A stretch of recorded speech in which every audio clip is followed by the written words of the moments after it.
Well, thank you very much. It's a pleasure to be here, and I'd like to thank Emma and Alan and the other organizers for the kind invitation. And I'm honored to be here and have the opportunity to tell you a little bit about the way we view cancer and the approaches that we think could potentially make a real difference in the lives of people. So I'm going to give you an overview of what I think cancer is, and then we'll talk a little bit more about calorie restriction, ketogenic diets, and some new approaches that I think will be effective in potentially bringing or reining in the aggression of this disease. So basically, the disease was fundamentally described by Otto Warburg through his lifelong research in Germany. And basically, what the Warburg theory is that cancers arise from damage to cellular respiration, and energy through fermentation gradually compensates for the insufficient respiration. Respiratory damage eventually becomes irreversible, and cancer cells continue to ferment lactate in the presence of oxygen, which has been referred to as aerobic glycolysis or aerobic fermentation, of these different kinds of terms. And this has now been recognized as the Warburg effect. And there's a great research emphasis into trying to figure out what is responsible for the Warburg effect. And actually, Warburg himself described that it is damage to the respiration, and more papers are coming into the literature saying exactly that. So just briefly going over the most simplistic of energy metabolism, you heard a lot about that today in more detail.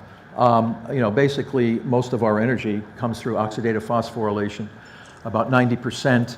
Smaller amounts of energy are generated through a process called substrate level phosphorylation in the cytoplasm, and also in the TCA cycle through the succinyl-CoA synthase step.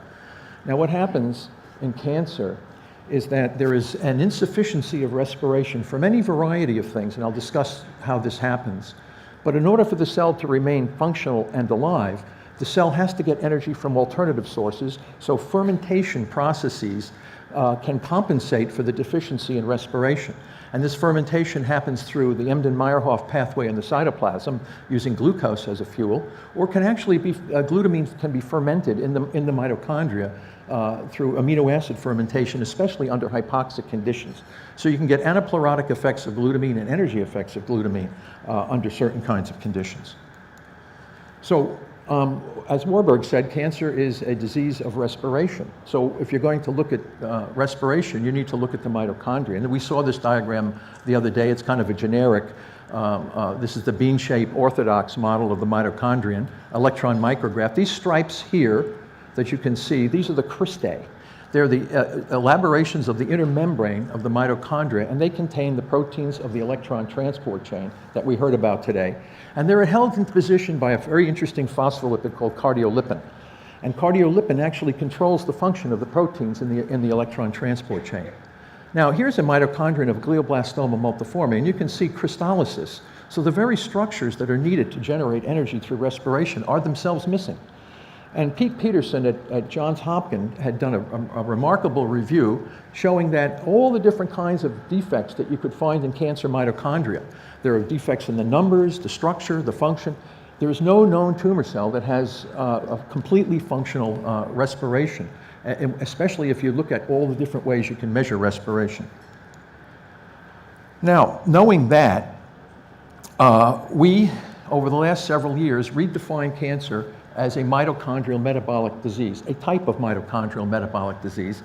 And we addressed many of the outstanding issues associated with the disease, linking all of the so-called cancer hallmarks of Hanahan and Weinberg into the conception of a mitochondrial defect. So this is the oncogenic paradox, which is, how is it possible that so many different things in the environment can cause cancer through a common mechanism? And if we look at those various things, we have carcinogens, everybody knows this, radiation, hypoxia, inflammation, rare inherited mutations like the BRCA1, the P53, there's a variety of others, RAS oncogenes, viruses, and age. Just getting older puts you at a higher risk for cancer. Now, Warburg said there are many secondary causes of cancer. But there is only one primary cause, and that's insufficiency of respiration. And every one of these things, including the inherited mutations, damage the respiration in some way, leading to a dysfunction. So oxidative phosphorylation begins to fall off, whereas substrate level phosphorylation in the fermentation processes compensates. Now, how does this happen? The mitochondria signal the nucleus in a very interesting extranuclear epigenetic way for the nucleus to turn on those genes that are going to allow the upregulation of the pathways involved in fermentation. Those genes happen to be oncogenes. So the oncogenes are simply responding to the abnormal energy metabolism that you have, and you get this upregulated transcription factors. But what happens is that you have this progressed state where the situation doesn't change, either in the cells, and the microenvironment is also participatory in this continual escalation of problems. Now, what happens is that the radicals that are produced in the mitochondria destabilize the nuclear genome. So we get multiple numbers of point mutations, different chromosomal abnormalities. All of the things that we hear about in cancer are secondary downstream effects of damage to respiration. And I'll have evidence, I'll show you what I mean. Now the Warburg effect is simply the compensatory. Now what happens here is the cells, once the respiration is defective, they enter into their default state, which is unbridled proliferation. All of the cells, all of the organisms that existed on the planet before oxygen came into the environment were proliferated. They were fermenters, and they had unbridled proliferation. So what we're seeing is simply the hallmarks are the consequence of destabilized respiration and the return to the default state, which is unbridled proliferation. You know, sustained angiogenesis is linked to the oncogenes and the HIF-1 alpha, which has to be on. The mitochondria play a very powerful role in regulating cell death.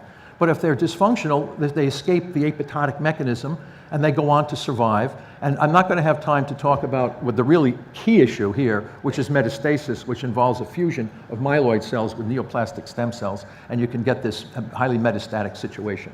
So what I essentially said to you is that the disease is a mitochondrial metabolic disease with a lot of things in addition to that. But what about the nuclear genome? All right, so what happens is if you take the nucleus out of the tumor cell and put it into a cell that has normal mitochondria, all of the tumor genes are suppressed and the cells do not become tumorigenic, right? You can get beautiful regulated growth. You can clone a mouse from a nucleus of a tumor cell, frogs. You can do all this, speaking to the fact that these point mutations and these kinds of things are not causing cancer. They're the effects of cancer. Now, what they will do, they'll abort development, so you can only go so far in development. So this is a very different kind of a concept of what we've been led to believe. So knowing that, so you can't really, in my mind anyway, you can't really attack a disease if you don't have a clear understanding of what you think that disease is. So if all cancers, or most cancers I should say, are a type of mitochondrial metabolic disease, what kind of therapies could we now envision that might help us manage the disease? And calorie restriction, of course, is a really powerful metabolic cancer intervention. Involves a total dietary restriction, differs from starvation, maintains adequate levels of mineral nutrients, enhances mitochondrial bioenergenesis and oxidative phosphorylation. And this is important because John the other day mentioned, you know, humans are not rats and vice versa. And the key thing here is that we know one of the major differences is basal metabolic rate. Okay, the basal metabolic rate of human is about 8-fold lower than that of the mouse and about 7-fold lower than that of the rat. And this plays a huge role in how these things develop. Now, when you calorie restrict, everybody knows glucose goes down, insulin goes down, glucagon goes up, fatty acids are mobilized at a fat stores, go to the liver, they form water-soluble beta-hydroxybutyrate, acetoacetate, and acetone is an enzymatic bike. This is an evolutionary conserved process that we go through, and we've seen a number of papers here at the meeting. If you want to learn how to implement the ketogenic diet and the Press Pulse protocol into your cancer management, just visit school.com/keto for cancer, the new community by our research analyst Johnny Rockermeyer. Within this new community platform, you can connect with other patients and learn from their experiences. You can also just search through the posts other members have already made. You will have access to our classroom section as well, which provides practical advice and tools for the best results. These sections cover all parts of the Press Pulse protocol that you should implement. Starting with the general scientific concepts by Dr. Thomas Seyfried, we will show you how to start the ketogenic diet, including which foods to choose and which to avoid. Additionally, we prepared a list of doctors specialized in metabolic therapy, as well as details about glutamine inhibition and hyperbaric oxygen protocols. So, take a look around at school.com/keto for cancer. Now, when we look at this and say, how can we use calorie restriction to manage the tumor? And I've just drawn this diagram. So if we look here's the bloodstream, the capillary, and here's the tumor cell. Glucose comes in through the transporters, metabolized to pyruvate. Under normal, healthy conditions, the pyruvate would enter the mitochondria, be fully oxidized to give us energy through oxidative phosphorylation. But because the mitochondria are either defective in number, structure, function, or something like this in the cancer cells, pyruvate is reduced to lactate. Lactate is excreted outside the cell, creating an environment of hypoxia and a wound environment that leads to the infiltration of all kinds of cells into the system, into the microenvironment. And lactate can also go back into the bloodstream and goes to the liver, be converted back into glucose through the Cori cycle, and it can come right back into the tumor in the form of glucose. So we lower glucose. Beta-hydroxybutyrate now becomes the alternative fuel. It goes into the mitochondria of those cells that have mitochondria, but it goes through a series of metabolic steps to get down to acetyl-CoA. And we know from our work and many others that there are some defects in these pathways in the mitochondria of tumor cells. So you can't metabolize this very well. And even if you can, the mitochondria are often uncoupled or few in number, and it becomes a very poor fuel for tumor cells. So what we essentially are doing is we're marginalizing. This fuel can be used by all the normal cells, and the A prime fuel, glucose, is being restricted, so metabolically marginalizing the tumor cells, and this will reduce their growth and inflammation in the environment. Now, this is a diagram we often use just to give you a highlight of what a 40% calorie restriction can do to a mouse this is a astrocytoma from a neural stem cell. And you can see there's a marked reduction this is ad libitum unrestricted feeding. This is a calorie restriction, 40% for 14 days. You can see a big effect. We and others have shown that calorie restriction is anti-angiogenic, anti-inflammatory, and pro-apoptotic. Okay, calorie restriction will lower insulin-like growth factor 1. It'll downregulate VEGF, PI3-AKT signaling pathway down to VEGF, lowers all that stuff. Anti-inflammatory, we and others have shown that calorie restriction lowers inflammation by targeting NF-kappa B and those regulatory pathways. And it's also pro-apoptotic, which is very, very important when you want to kill cancer cells. You want to kill cancer cells with a non-inflammatory mechanism, which is apoptosis, as opposed to necrosis. So a lot of chemotherapies and things cause necrotic death, which leads to inflammation. We don't want that. Now, we have a new model of human glioblastoma in the VM mouse, and I just briefly mentioned that these cells, when placed into these VM3 cells, is a natural model of human glioblastoma. You put them into the brain, and they invade right through the brain. It's impossible to surgically resect something like this because the tumor cells are well in advance. They move from one hemisphere of the brain to the other hemisphere of the brain. But when you put them on calorie restriction, you can see it. You can get a sharp, smaller, it's much less diffuse and it's more demarcated, and you can see cells that are reduced from moving from one side of the brain to the other. Now, the problem with calorie restriction, it's wonderful and great to talk about calorie restriction, especially on a full stomach. Everybody likes to talk about it. When you haven't eaten anything for a week, you'd be surprised what kind of an attitude you have. And you have cancer patients that are already suffering from their disease, right? They have anxiety, they're all upset about things, and now you're going to tell the guy he has to take a water-only fast for 3 or 4 weeks? I mean, this doesn't work, okay? So the ketogenic diet, we all know, means this is a substitute for calorie restriction. It produces many of the same biochemical situation. Now, this is a generic ketogenic diet. We all know it's low in carb, high in fat, moderate protein, high amount of energy per gram of food, and it's got a 4-to-1 fat to protein carb ratio I want to point out here that the ketogenic diet is most effective when consumed in restricted amounts for managing cancer. And I'll present data to support that. Not that it can't work if you eat a lot of it, but it works much, much better when it's restricted. And because we have shown in mice that you can get dyslipidemia and you can get insulin insensitivity, which all provoke the growth of the tumor, so it's best to restrict and prevent that. I also want to say, this is an interesting thing, best ketogenic diets are from natural ingredients, and we don't talk much about the composition of the ketogenic diet. These ketogenic diets are not all the same. Some work much better than others, and we're not really sure why that's the case. But just to give you a quick overview, here's a mouse tumor and a human tumor grown in vivo. And here's the ketogenic diet unrestricted. Here's a standard diet, ketogenic diet unrestricted for both the mouse and the human. And you can see it's not reducing tumor, but it is when you restrict. And also when you look at the blood sugar, even though this is almost a zero carb diet, blood sugars stay high. It's dyslipidemia, it's insulin insensitivity. The glucose goes down when restricted. Ketones go high when you restrict, higher. This is important because Angela Poff and Dom and I, we showed that ketones can be toxic. A new paper just came out recently showing that beta-hydroxybutyrate is a histone deacetylase inhibitor. And there's a lot of cancer drugs on the market that are histone deacetylase inhibitors that cause toxicity. If beta-hydroxybutyrate can kill tumor cells by that mechanism, why would we want to use toxic drugs? And then, now this is an idealized situation where we feel that when you initiate the diet, glucose is lowered, ketones are elevated, and you try to get this where ketones now become a major fuel over glucose. And this is the idea. I'm going to show you the real world when you try to do this on a person. This is always wonderful to draw these little diagrams, but when you put it in practice, you'll find out how difficult it actually becomes. So what about patients? Well, does it work in patients? The first paper was by Lyndon Dembling. She rescued two little girls that had progressive tumors that were unresponsive to standard of care. One child lived I think a couple of years. The other child lived so long and they were lost to follow-up. So we never really found out what I spoke to Linda directly about this. We published the second paper, and of course you heard from Raffaele that he showed you this already on Giulio's mother.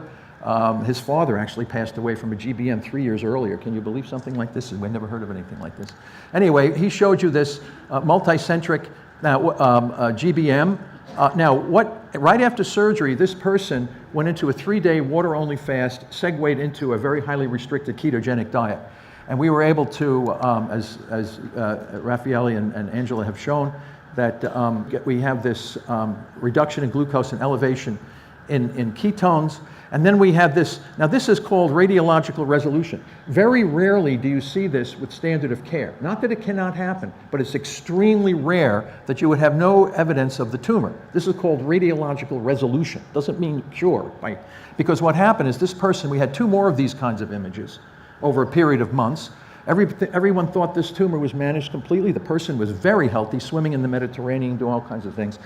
And then gets off the diet, and 10 weeks later, the tumor rages back. So there are tumor cells here that the imaging can't pick up, okay? Rather than going back on the ketogenic diet, the family chose to go on Avastin. I recommended against Avastin because I had seen the data showing that Avastin selects for cells that can live in hypoxic environments, and they spread throughout the whole brain, and you can't. So what Avastin does is it gives you a radiological image that makes you look good, but there's no increase in overall survival. So I think this is not a very good drug to use. Unfortunately, she used the drug and did not survive.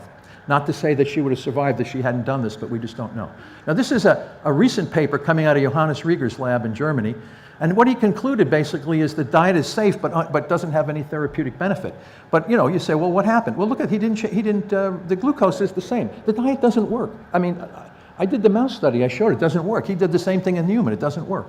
So but to the credit of the authors, they all mentioned that maybe we should have restricted the diet, it probably would have worked. I think so.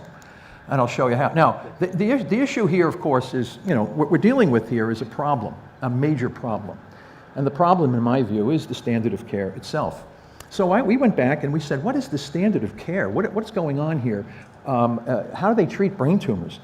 Okay, surgical resection, radiation therapy, and temozolomide therapy. And that's basically the standard of care for GBM. So we published this little diagram in Lancet Oncology, showing that when you irradiate the brain, you kill neurons necrotically. The neurons release glutamate from their stores and glutamine. So what happens is glutamate is an excitotoxic neurotransmitter. It has to be regulated very carefully. In the brain, the glutamate-glutamine cycle is under very tight regulation to provide neural function. Okay, so you're releasing glutamine in large amounts from the radiation and the chemo. And then this is creating necrotic damage, and the tumors are sucking in this glutamine for anaplerotic and growth energy purposes. Okay, so you're giving a lot of fuels that this tumor will use and creating a very necrotic environment. And then to reduce some of the edema and inflammation, high-dose dexamethasone is given, which raises to make hyperglycemia. So essentially what the standard of care is doing is providing the 2 key fuels for the fermentation of the cells, these 2 fuels. And then also we now know from more recent papers that the human cytomegalovirus infects the tumor cells of GBM, and these viruses facilitate, they act like superchargers to use glucose and glutamine in the tumor cells. So what we have essentially done is created the perfect storm of adverse effects for the survival and recurrence and continued growth of these cells. I mean, this is the survival curve from the Stoop, who developed the standard of care, which is currently used in all major medical centers throughout the civilized world. There's very little variation in the standard of care wherever you go. It's written in granite. It's so written in granite that it cannot be ever changed. Now look at this. Here's the red is the people who got radiotherapy. The blue got combined radiotherapy with temozolomide. Not a single survivor from the individuals that were irradiated from this. Now I was at the meeting when they announced the temozolomide. It's an oral chemotherapy alkylating agent, and everybody was so excited. This was the single greatest advance in brain tumor research in 60 years, the introduction of oral temozolomide into the patient population. So a paper just came out from Johnson at UCSF. Temozolomide increases driver mutations by tenfold in the tumor tissue. And I said to myself, well, wait a minute now. These driver mutations, what do they drive? They drive progression. Okay, why do these people living longer if they have all these extra driver mutations? You say, well, how does that work? So I went back and we just published a paper in Cancer Letters, and we said, what are the adverse effects of temozolomide? It's fatigue, diarrhea, nausea, and vomiting, all right, to a lot of patients.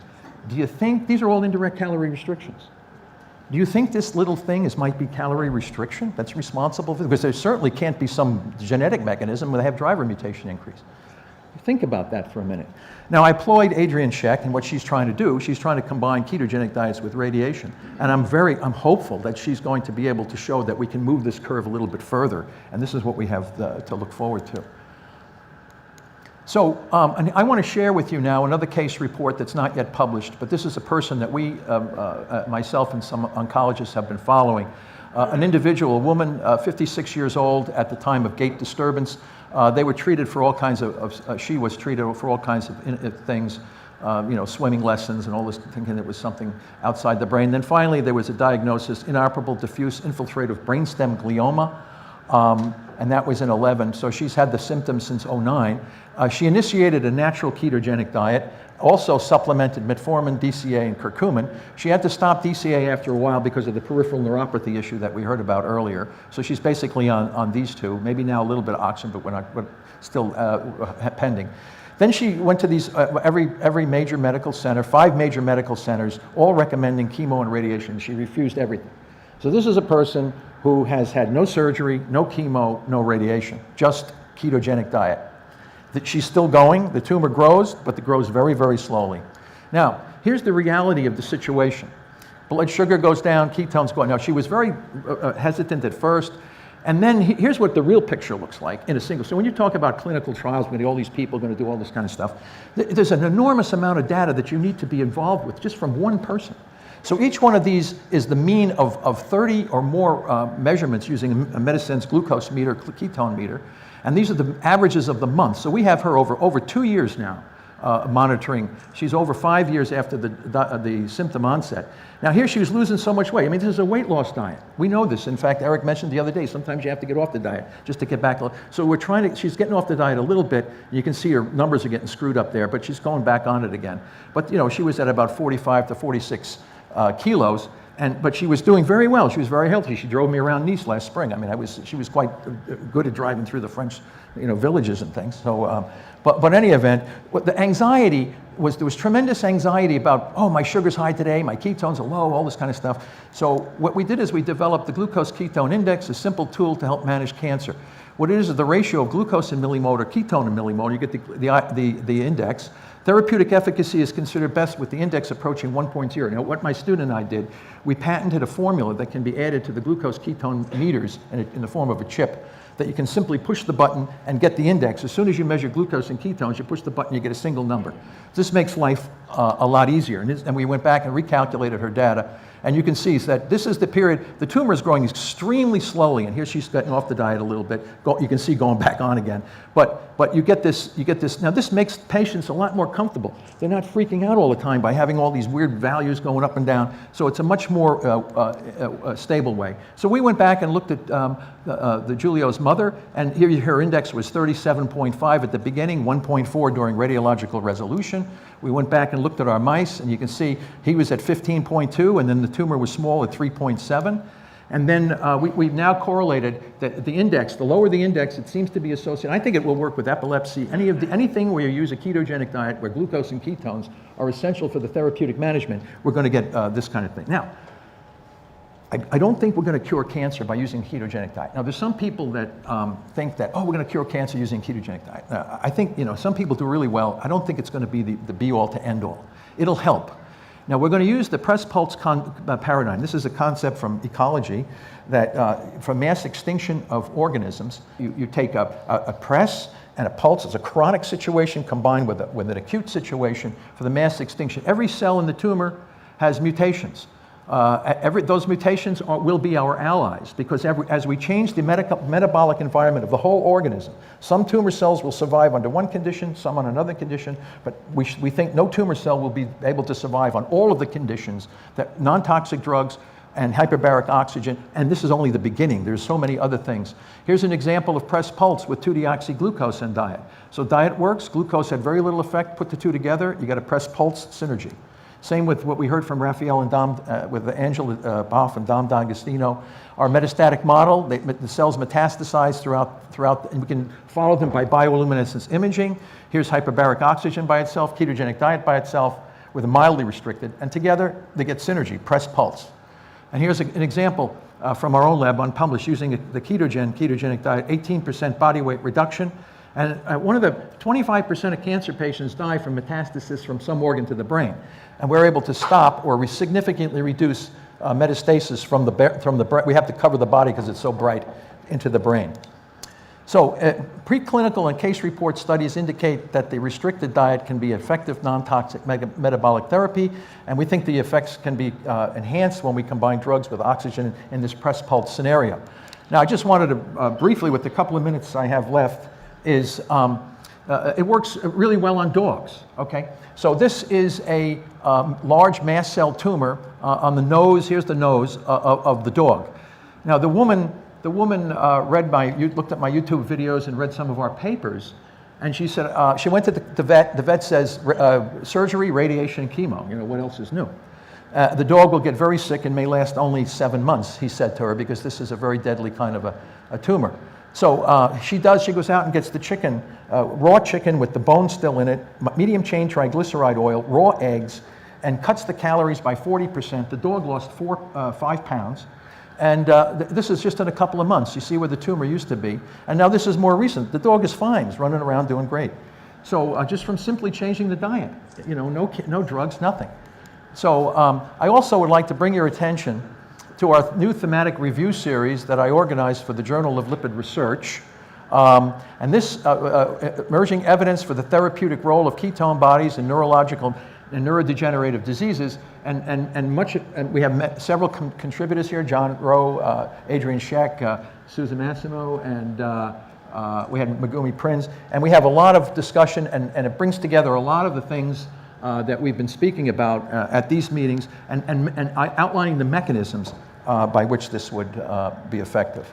So I'd just like to thank my colleagues, many of them from different universities, students and physicians and what have you. And I'll thank you for your attention and be happy to take any questions that you might have.